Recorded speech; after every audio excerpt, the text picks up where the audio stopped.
As far as report notes, Jon Moxley will not be at the Royal Rumble this year, but as of late, it really looks like WWE is not shy to mention him. They don't even call him Dean Ambrose anymore. This is WrestleRound bringing you today's top 5 wrestling news and rumors, so make sure to have those notifications turned on to always get the wrestling dose, and let's get right into it. It looks like a former WWE superstar is on his way out of AEW. Lio Rush ended up announcing that on February 14, 2022, his contract will expire with AEW and he will become a free agent. This truly has to be the shortest contract I have ever heard of, because Lio Rush just signed with AEW about 4 months ago. There's no details on what exactly happened, but it is worth noting that Lio Rush was one of the AEW roster members who was outspoken about Tony Khan's handling of the Big Swole situation over the new year, with him having a discussion with Tony Khan over it and basically demanding an apology. But it looks like he is not the only one with a contract that is expiring soon, as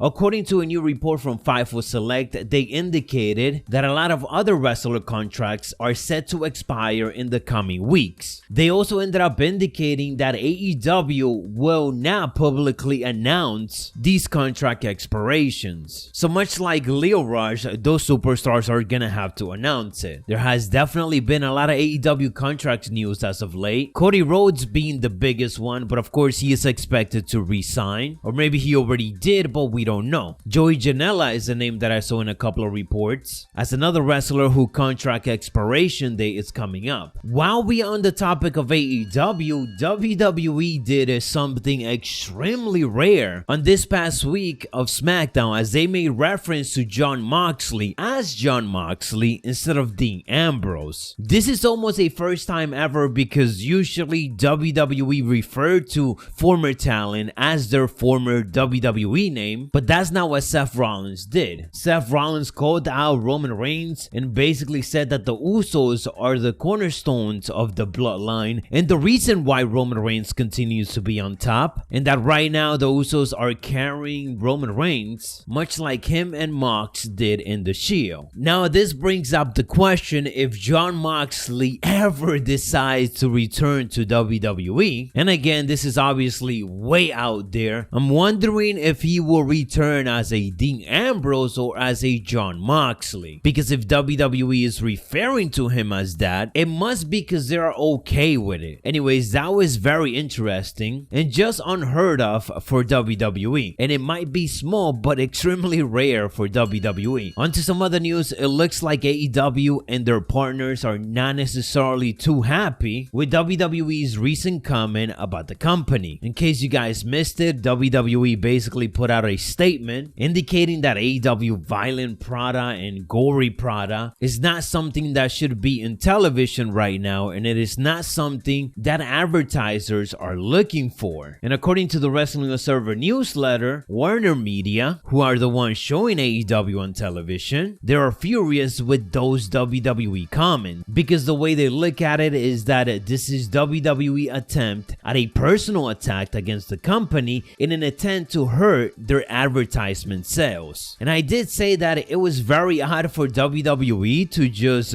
mention the advertisement in the statement, almost like yes, they want those advertisers and sponsors that AEW get to not support them, because this is not the Attitude Era anymore and the product shouldn't be looking like that, so gory and whatnot. Some good news in regards to Drew McIntyre. Looks like he is doing everything possible to make a return, especially before WrestleMania. According to the Wrestling Observer newsletter, Drew McIntyre is insistent on being clear for WrestleMania. He is on an aggressive rehabilitation schedule, and similar to how John Cena used to do, he is doing it twice a month so that he could make that return soon. This is great news and truly gives us an idea of just how dedicated Drew McIntyre is to being a top guy in the WWE. But don't expect him to be at the Royal Rumble, because that recovery might take a couple of weeks more. Someone who will be at the Royal Rumble, or at least in the arena of the Royal Rumble, that is going to be The Undertaker. PW Insider is reporting that all-time great and future WWE Hall of Famer The Undertaker will be in St. Louis for the 2022 WWE WWE Royal Rumble pay-per-view. It was noted that while anything is possible, and maybe he will be making an appearance on it, but as of right now, it looks like he will most likely be there to just attend the pay-per-view to see his wife Michelle McCool, who is already confirmed for the Royal Rumble matchup. He could also be there to film some extra content for the WWE Network, since usually during pay-per-views they film a lot of extra stuff with legends that are in town, especially during the Royal Rumble. It's also worth mentioning that since WrestleMania this year is in Texas, Undertaker could be getting inducted into the Hall of Fame, so it's possible he might appear to make some type of appearance related to that. He would definitely be a headliner for the Hall of Fame, so announcing him ahead of everyone else will make a lot of sense. Anyways, that is all the latest wrestling news that I got for you guys today. If you enjoyed or found it informative, don't forget to elbow drop it, and as always, stay savage, and I'll catch you on the next one.